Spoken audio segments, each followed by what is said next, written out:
영국의 BBC 방송이 영국인 100만 명을 상대로 설문을 조사했습니다.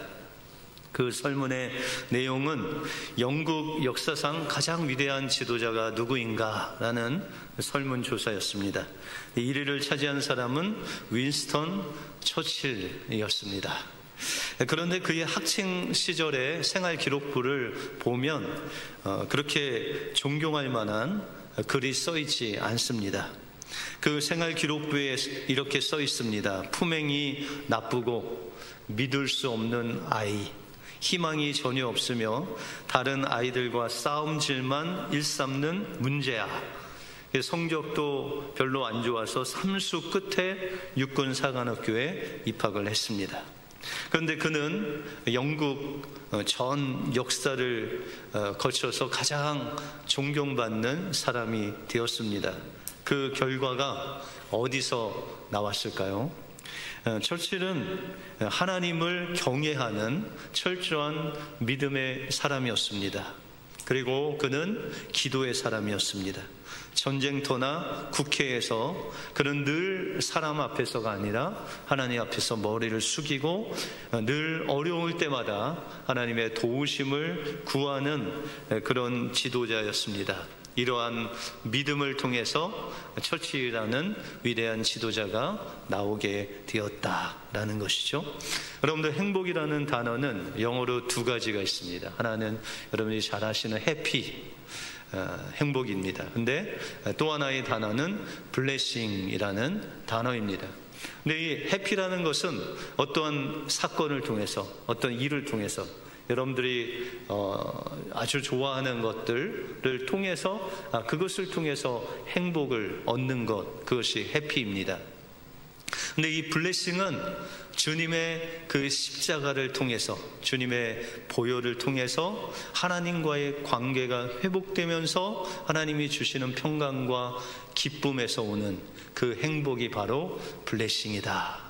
그래서 제가 생각하기에는 이 처칠 수상이 어렸을 때는 그렇게 행복한 일이 없었을 것 같습니다.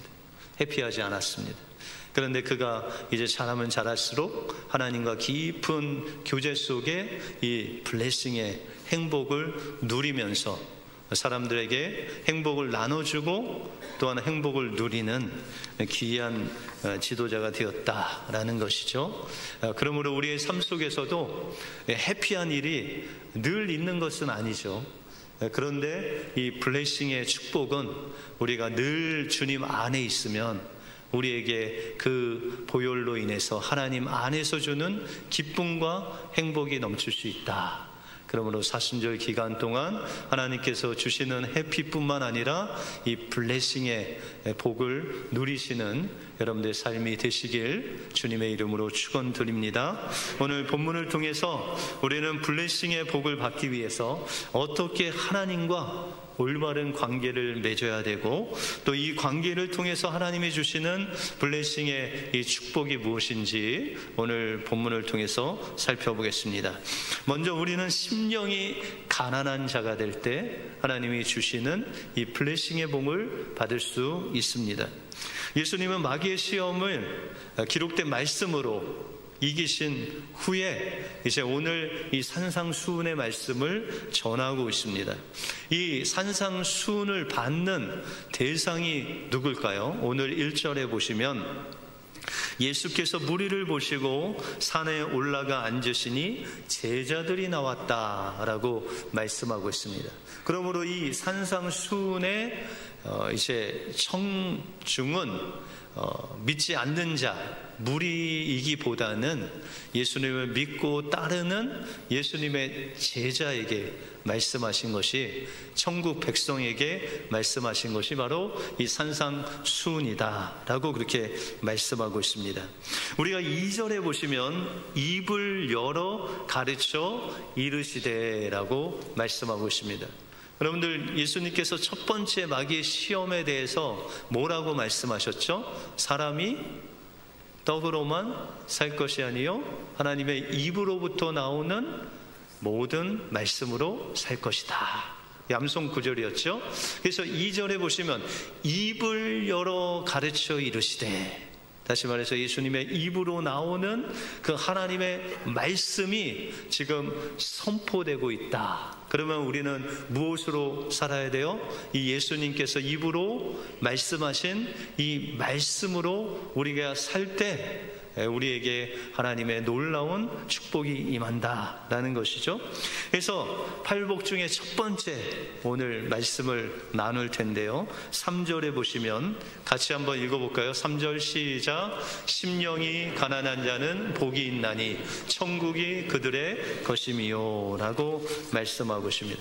우리가 가난한 자라고 하면 가난하구나, 육신적으로 가난하구나. 그런데 심령이 가난한 자 라고 하면 뭔가 조금 고상한 느낌이 드시죠. 근데 이 심령이라는 것은 하나님께서 우리에게 주신 축복의 장소입니다. 다시 말해서 하나님이 모든 만물을 창조하시고 그러나 하나님의 형상대로 만드신 피조물은 우리밖에 없습니다.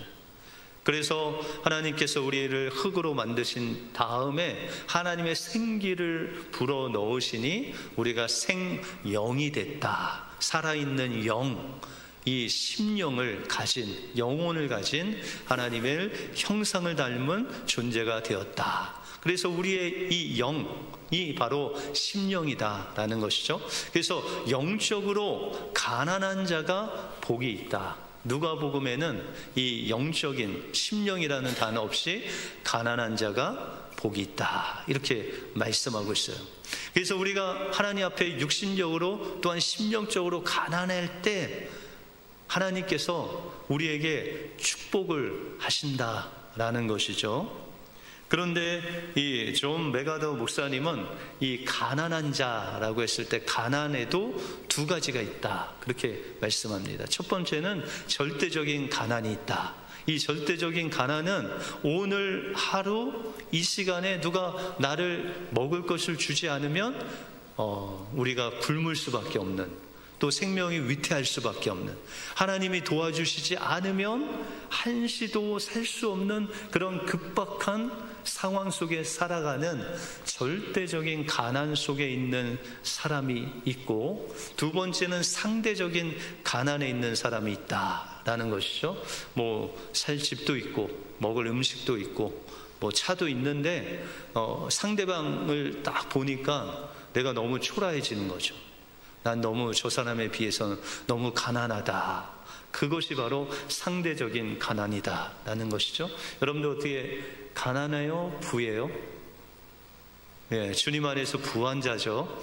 그런데 오늘 말씀하시는 여기서 심령이 가난하다라고 했을 때는 상대적인 가난이 아닌 절대적인 가난 속에 있는 자를 말씀하고 있습니다. 다시 말해서 우리의 심령이 하나님이 한시라도 나를 도와주시지 않으면 내가 죽을 수밖에 없는 그런 상황 속에서 하나님을 찾는 그 심령을 가리켜 심령이 가난한 자다라는 것입니다.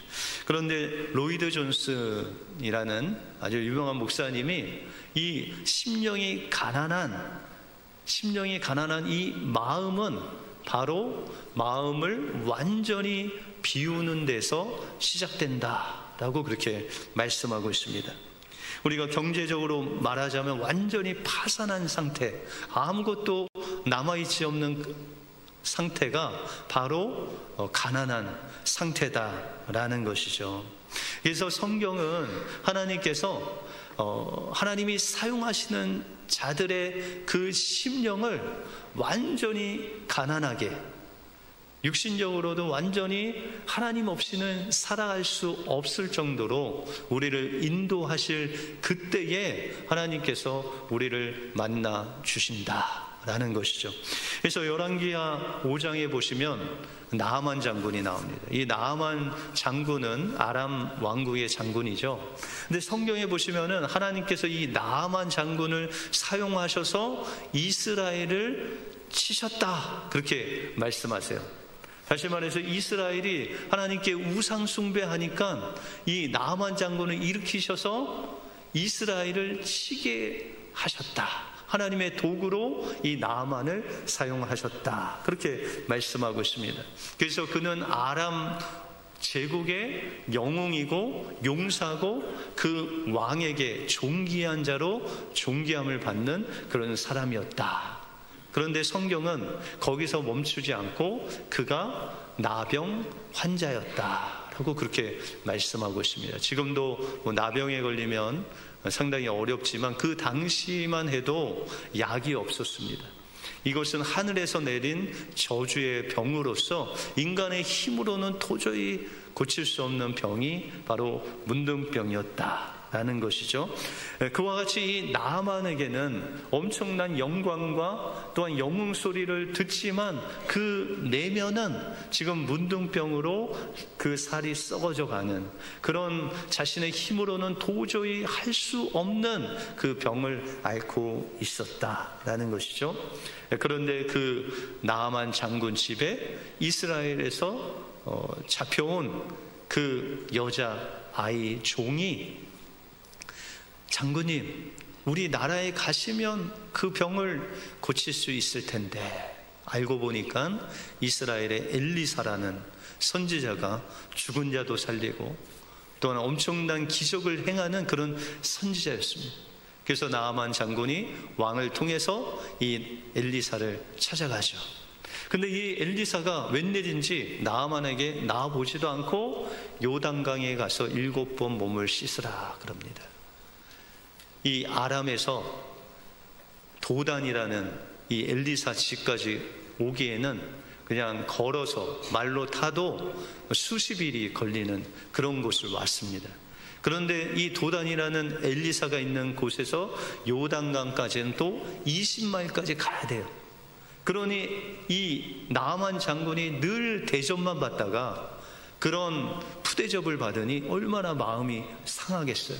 그래서 돌아가려고 했는데 그 부하들이 말리죠. 아니 장군님, 더한 것도 우리가 해서 병이 나을 수 있으면 할 수 있지 않습니까? 우리가 금도 갖고 오고 은도 갖고 오고 이 보물을 다 주려고도 했는데 그거 요구하지 않고 그냥 요단강에 가서 7번 씻으라는데 그것도 못하십니까?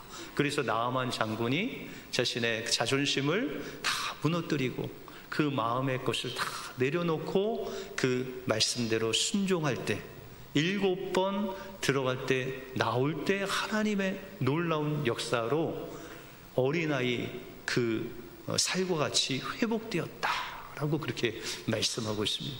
여러분들, 나아만 장군이 겉으로는 정말 누가 가까이 하기에 먼 그 엄청난 영광을 지니고 있었지만 그 마음 속에 또 그 몸 속에 문둥병으로 인해서 도저히 자신의 힘으로도 할 수 없는 그런 상황에 놓였을 때 그는 이제 엘리사의 말을 듣고 하나님을 의지하고 요단강에 들어감으로 인해서 하나님께서는 그 심령이 가난한 그 나아만 장군의 병을 고쳐주실 뿐만 아니라 그가 7번 들어갔다 나올 그때에 그 몸이 회복되는 놀라운 경험을 하면서 그때 전능하신 우리의 모든 이 육신을 창조하시고 또한 그 병을 그 손에 가지시고 주관하시는 그 전능하신 하나님을 만남으로 인해서 그는 평생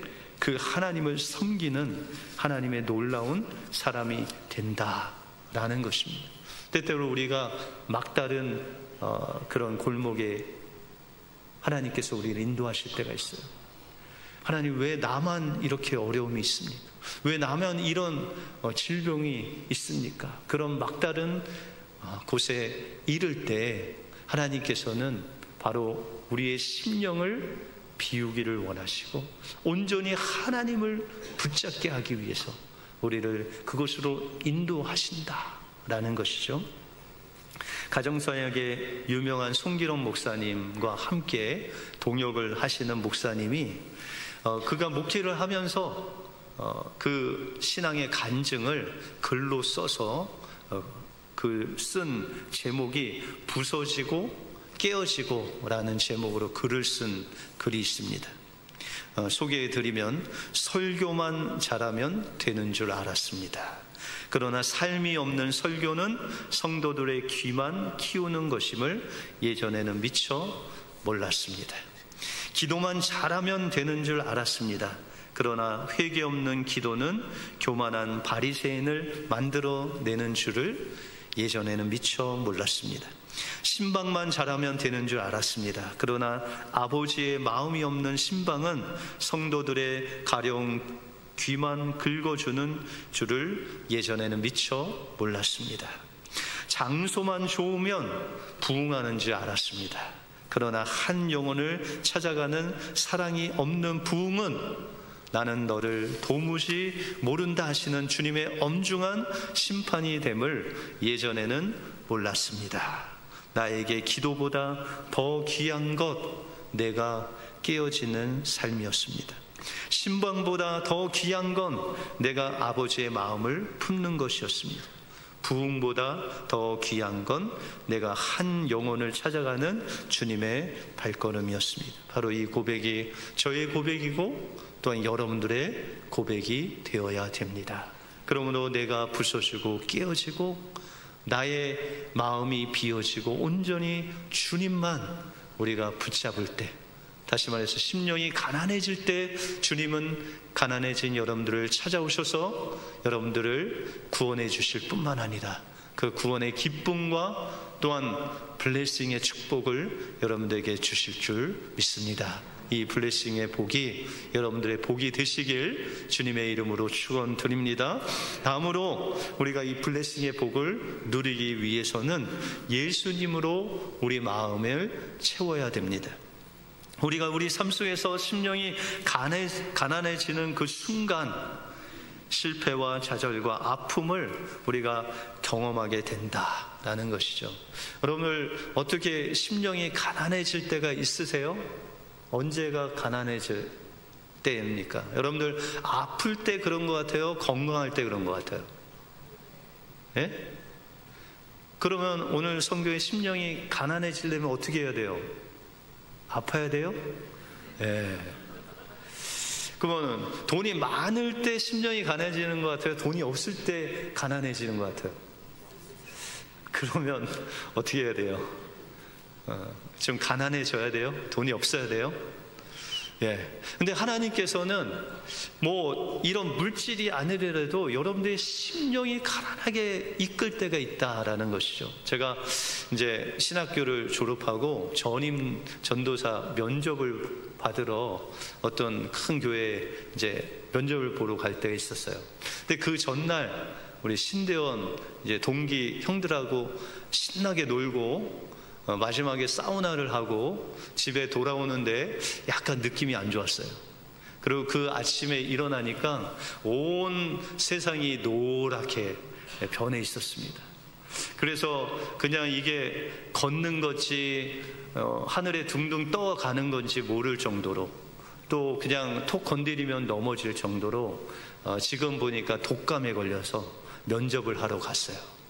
근데 면접을 하는데 이 장로님들이 막 예리한 질문을 하잖아요. 뭐 전도는 어떻게 할 겁니까? 뭐 막 이렇게 물어보는데 그거에 대해서 잘 내가 대답을 해서 이 면접을 잘 봐야 되겠다 이런 생각보다는 어떻게 하든지 그냥 시간이 지나가서 집에 가서 쉬고 싶은 마음밖에 없었어요. 그래서 면접을 어떻게 했는지 모르고 이제 집에 가서 있는데 이 마음속에 그런 마음이 들었어요. 예전에는 내가 꼭 붙어야지. 그런데 붙어도 하나님의 은혜고 떨어져도 하나님의 은혜다. 왜 그랬을까요? 마음을 비웠기 때문에. 너무 몸이 아프니까 전임 전도사든 뭐 사역이든 뭐 이게 중요한 게 아니라 지금 몸이 너무 아프니까 마음이 다 비워지는 것을 경험한 적이 있습니다. 여러분들 성경에 보면 고기를 잡는 데 전문가가 나옵니다. 베드로죠. 근데 이 베드로가 밤새 그물을 던졌어요. 여러분들도 낚시 좋아하셔서 밤낚시 가시죠? 저도 어렸을 때 아버님 따라서 밤낚시 많이 갔어요. 근데 왜 가는지 모르겠는데 거기만 갔다 오면 악몽을 꿨습니다. 왜냐하면 밤새 잠을 잘 못 자갖고 그냥 꿈을 엄청나게 많이 꾼 기억이 나요. 그런데 이 베드로는 어부라 그 잔뼈가 굵어갖고 고기 잡는 데는 선수예요. 그래서 밤새 그물을 던졌는데 고기 한 마리가 안 잡히는 거예요. 여러분들 그럴 때 있어요? 여러분들 잘 할 수 있는, 여러분들이 가장 잘하는 것을 하는데도 오늘따라 뭔가 이게 자꾸 피해만 가고 잘 안 돼요. 그러면 여러분들 밤새 베드로가 고기 잡고 있을 때 예수님은 뭐하고 계셨을까? 주무시고 계셨을까? 제가 생각하기에는 이 베드로의 그물로 들어가는 고기를 내쫓고 계시지 않았을까? 그런 생각이 듭니다. 그런데 이 예수님께서 베드로를 찾아오셔서 밤새 고기 못 잡은 베드로가 그물을 잘 씻고 있고 오늘이나 내일 또 한번 고기를 잘 잡아와야지, 그런 마음으로 힘없는 이 베드로의 배를 타십니다. 그리고 모인 무리에게 육성으로 하나님의 말씀을 전하시고 그 말씀이 다 끝난 후에 베드로에게 깊은 곳으로 가자. 여러분들 여기 낚시 잘 하시는 분 계시죠? 고기를 잡을 때 낮에 어디 깊은 데 고기가 많아요? 얕은 데 고기가 많아요? 잘 모르세요? 네. 제가 듣기에는 얕은 데나 약간 어두운 쪽에 고기가 있다는 그 소문을 들었습니다. 그런데 아주 깊은 곳, 대낮에 가도 고기 잡기가 어렵다는 그런 소문이 있습니다. 그런데 예수님께서 인간의 생각으로는 도저히 불가능한 일을 이 베드로에게 시키신 거예요. 그러니 베드로가 그래도 안면이 있는지라 예수님 말에 그냥 순종해서 깊은 곳으로 갑니다. 그리고 그물을 던지라 라고 했을 때 베드로가 고백하기를, 내가 밤새도록 고기를 잡았지만 고기 하나 못 잡았지만 그러나 예수님 말씀을 의지하여 한번 내가 던져드리겠습니다. 베드로는 어떤 마음이었냐면, 아니 이 금을 던지면 또 씻어야 되는데 나 너무 힘든데 예수님이 하라고 하시니 그냥 체면 봐서 한번 던져주겠습니다.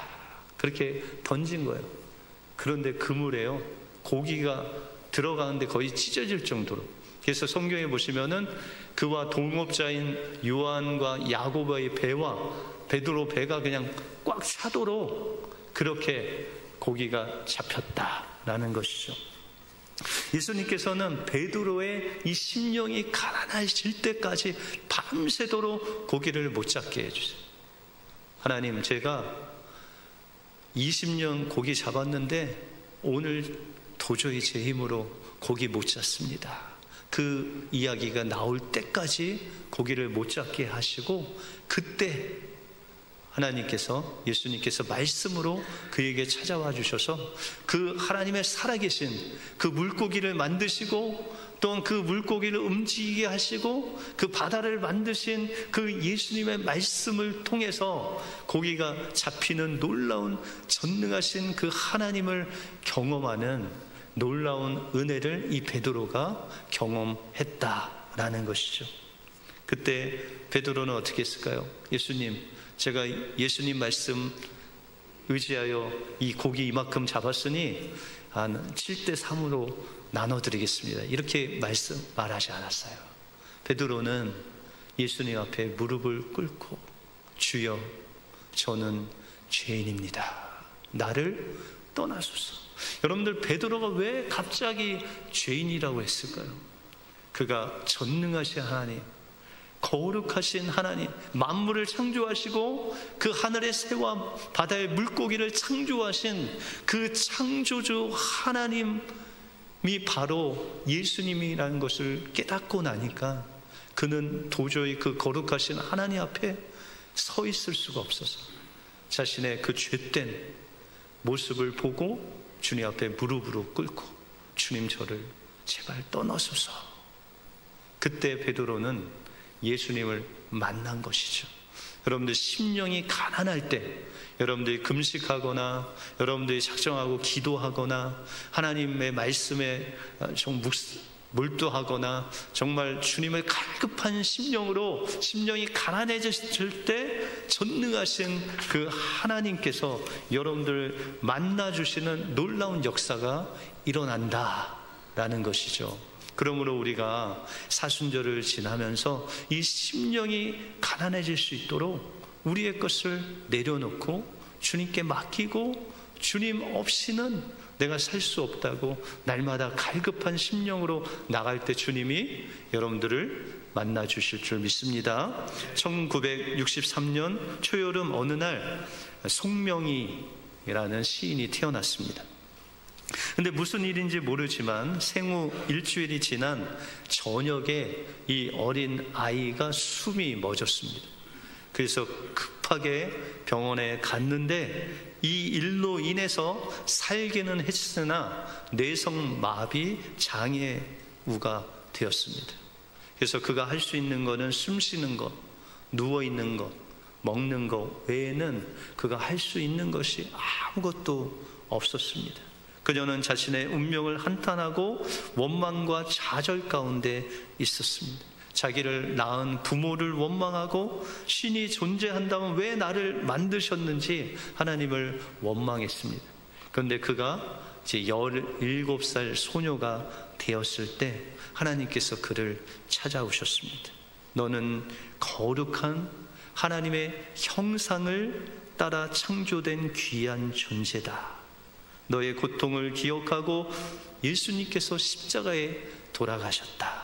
너의 몸을 썩지도 않고 영원히 죽지도 않을 건강하고 신령한 몸을 만들기 위해서 예수님께서 부활하셔서 그를 믿는 자를 하나님의 자녀로 만들었다. 이제 너는 그분을 믿기만 하면 하나님의 자녀가 될 수 있다. 그 말씀으로 음성으로 그에게 다가왔을 때 그렇게도 원망했던 하나님을 그 송명희 씨가 아버지라고 부르면서 눈물로 통곡하기 시작했습니다. 다시 말해서 하나님께서 소녀 이 송명희 씨를 만나 주신 것이죠. 그 후로 그는 성경을 읽고 하루에 5시간씩 기도하면서 성경 안에서 주님을 만나기 시작했습니다. 심지어 어떨 때는 주님의 그 십자가에서 피 묻은 그 손과 또한 뼈에서 나오는 흰 진액이 나오는 예수님의 그 손을 환상으로 보여주시기도 하시면서 예수님의 십자가 구속의 은혜가 너무 커서 이것을 무엇으로 갚아야 되나 하나님 앞에 눈물로 회개하며 기도했다라는 것이죠. 그리고 그가 성경을 읽으면 읽을수록 그 하나님의 그 놀라운 은혜가 너무 감격해서 가슴이 터질 것 같은 그런 은혜를 하나님께서 주셨다라는 것이죠. 그래서 그는 그 유명한 나라는 시를 적습니다. 그 시의 내용은 나 가진 재물 없으나, 나 남이 가진 지식 없으나, 나 남에게 있는 건강 있지 않으나, 나 남이 없는 것 있으니, 나 남이 못 본 것을 보았고, 나 남이 듣지 못한 음성 들었고, 나 남이 받지 못한 사랑받았고, 나 남이 모르는 것 깨달았네. 공평하신 하나님이 나 남이 가진 것 나 없지만 공평하신 하나님이 나 남이 없는 것 갖게 하셨네 라고 고백을 했습니다. 송명희 씨는 육신적으로 병들었습니다. 가진 것도 없고 그 누구도 그를 도와줄 사람이 없음에도 불구하고 그 막다른 절벽에 서 있을 때, 다시 말해서 심령이 가난한 자가 되었을 때 주님은 그를 찾아오셨고 그 빈자리를 예수 그리스도로 충만하게 채워주셔서 세상의 그 누구보다도 행복한 그런 귀한 하나님의 자녀가 되었다라는 것이죠. 우리가 이 사순절 기간 하나님이 주시는 블레싱의 복을 받기 위해서는 우리 마음을 하나님 앞에 비워야 됩니다. 심령이 가난해져야 됩니다. 내가 평생 쌓아놓은 명성, 경험, 내가 잘할 수 있는 것, 내 힘으로 할 수 있다고 생각하고 고백하는 그 모든 것들을 주님 앞에 내려놓고 한순간도 주님 없이는 내가 살 수 없다고 고백할 그때에 하나님, 왜 나만 이런 어려움이 있습니까? 라고 할 그때에 전능하신 하나님께서 여러분들을 찾아오시고 만나주시고 또한 여러분들 안에 임하셔서 여러분들 그 마음이 바로 천국이 되고 하나님이 주시는 기쁨이 넘치는 그런 구원의 장소가 된다라는 것이죠. 여러분들 이제 이 심령이 가난해지기 위해서 이번 주에 2가지를 하시기 바랍니다. 여러분들이 가장 말하기 싫어하는 그 말을 한번 하시기 바랍니다. 뭘까요? 여보, 사랑해? 예, 그거 일주일에 1번 이상 하시고, 또 가장 좋아하는 것 하나 내려놓으시기 바랍니다. 여러분들 어떻게 드라마 가장 좋아하세요? 드라마 하루 금식하시고, 쇼핑, 예, 골프, 저도 축구를 좋아하는데 한번 쉬겠습니다. 그래서 여러분들 가장 싫어하는 것 하나 하시고 가장 좋아하는 것 내려놓으시고, 그래서 여러분들의 마음을 주님께 비워서 온전히 주님을 여러분들 마음속에 갈급하고 내가 주님 없이는 살 수 없다. 그래서 평소에 안 하던 하나님 말씀도 읽고 기도도 하고 하나님 앞에 나가실 때 하나님께서 이번 한 주 여러분들에게 심령이 가난한 자에게 주시는 그 천국의 블레싱을 주실 줄 믿습니다. 이 은혜로 한 주간 승리하시는 여러분들의 삶이 되시길 주님의 이름으로 축원드립니다. 기도하겠습니다.